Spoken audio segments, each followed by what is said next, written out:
எனர்ஜியே தன்னால மூவ் ஆகுறது தான் எலக்ட்ரோ மேக்னெட்டிக் ரேடியேஷன் சொன்னோம். இது 2 விதமான எனர்ஜி சேர்ந்தது. அந்த பேர்லயே இருக்கு. Electrical energy and magnetic energy. இது ரெண்டும் சேர்ந்தது தான் எலக்ட்ரோ மேக்னெட்டிக் வேவ்ஸ். எனர்ஜினாலே அந்த எனர்ஜி உருவாக்குறதுக்கு ஒரு பொருள் வேணும். எனர்ஜி ஆல்ரெடி வச்சிருக்கிற ஒரு பொருள்ல இருந்து தான் எனர்ஜி உருவாகும். சோ அத வந்து நம்ம சார்ஜ்ட் பார்ட்டிகிள்னு சொல்றோம். வேற ஒரு வீடியோ நம்ம பண்ணிருப்போம் சார்ஜஸ் பத்தி. அது நீங்க பாத்தீங்கன்னா ஒரு சார்ஜ் பார்ட்டிகிள் பத்தி இன்னும் நிறைய உங்களுக்கு தெரிய வரும். சோ சார்ஜ்ட் பார்ட்டிகிள்னா எனர்ஜி வச்சு உள்ள ஒரு சின்ன பொருள். ஒரு சார்ஜ்ட் பார்ட்டிகிளுக்கு இருக்கிற அதோட எனர்ஜி அதை சுத்தி ஒரு எலக்ட்ரிக் ஃபீல்டா எப்பவுமே இருக்கும். இந்த சார்ஜ்ட் பார்ட்டிகிள் நகர்ந்துச்சுன்னா அந்த எலக்ட்ரிக் ஃபீல்ட் கூடவே நகரும். மேக்ஸ்வெல் ஒரு சயின்டிஸ்ட் என்ன கண்டுபிடிச்சாருன்னா, இந்த மாதிரி ஒரு எலக்ட்ரிக் ஃபீல்ட் மாறுச்சு, சேஞ்சிங் எலக்ட்ரிக் ஃபீல்ட்ஸ் ஒரு மேக்னெட்டிக் ஃபீல்ட ஜெனரேட் பண்ணும்னு சொன்னாரு, கண்டுபிடிச்சாரு. அதை மேக்ஸ்வெல்ஸ் தியரின்னு சொல்லுவோம்.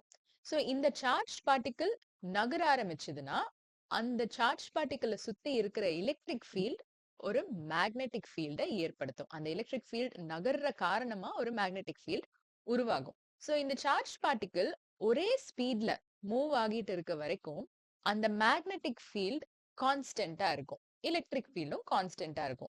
சப்போஸ் ஒரே வேகத்துல நகரல அப்படின்னா அந்த மேக்னெட்டிக் ஃபீல்ட் என்ன ஆகும்? ஒரே வேகத்துல நகரல ஆனா ஆசிலேட் ஆகுதுன்னா என்ன ஆகும்? ஆசிலேஷன்னா என்னன்னா பேசிக்கலி ஒரு பக்கம் வேகமா போறது, அப்புறம் ஸ்லோ டவுன் ஆகி நிக்கிறது, அப்புறம் ஆப்போசிட் சைட்ல வேகமா ஸ்பீட் ஆகி போறது, அப்புறம் ஸ்லோ டவுன் ஆகி நிக்கிறது. இந்த மூவ்மெண்ட்டுக்கு பேரு தான் ஆசிலேஷன்.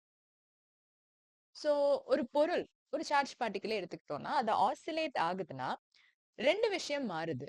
2 விஷயம் கண்டினியூஸா தொடர்ந்து மாறுது. அதோட வேகமும் மாறுது, அதோட திசையும் மாறுது. ஒரு பக்கம் போயிட்டு அதோட சேர்ந்து அது கூட இருக்கிற எலக்ட்ரிக் ஃபீல்டும் ஆசிலேட் ஆகுது. அப்போ அந்த எலக்ட்ரிக் ஃபீல்டும் மேக்னெட்டிக் ஃபீல்டும் கான்ஸ்டன்டா இருக்காது.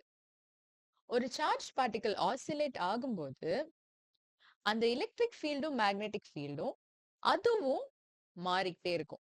எலக்ட்ரிக் ஃபீல்ட் தான் மேக்னெட்டிக் ஃபீல்ட உருவாக்குது.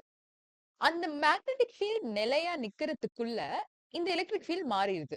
அந்த எலக்ட்ரிக் ஃபீல்டும் மேக்னெட்டிக் ஃபீல்டும் சேர்ந்து அது மாற மாற அது ரெண்டுத்துக்குள்ள நடக்கிற ஒரு இன்டராக்ஷன்னால ஒரு எனர்ஜி அந்த சார்ஜ் பார்ட்டிகல்ல இருந்து வெளியேறும். எலக்ட்ரிக் ஃபீல்டாலையும் செய்யப்பட்டிருக்கும், மேக்னெட்டிக் ஃபீல்டாலையும் செய்யப்பட்டிருக்கும். அதாவது எலக்ட்ரிக் எனர்ஜியும் இருக்கும், மேக்னெட்டிக் எனர்ஜியும் இருக்கும்.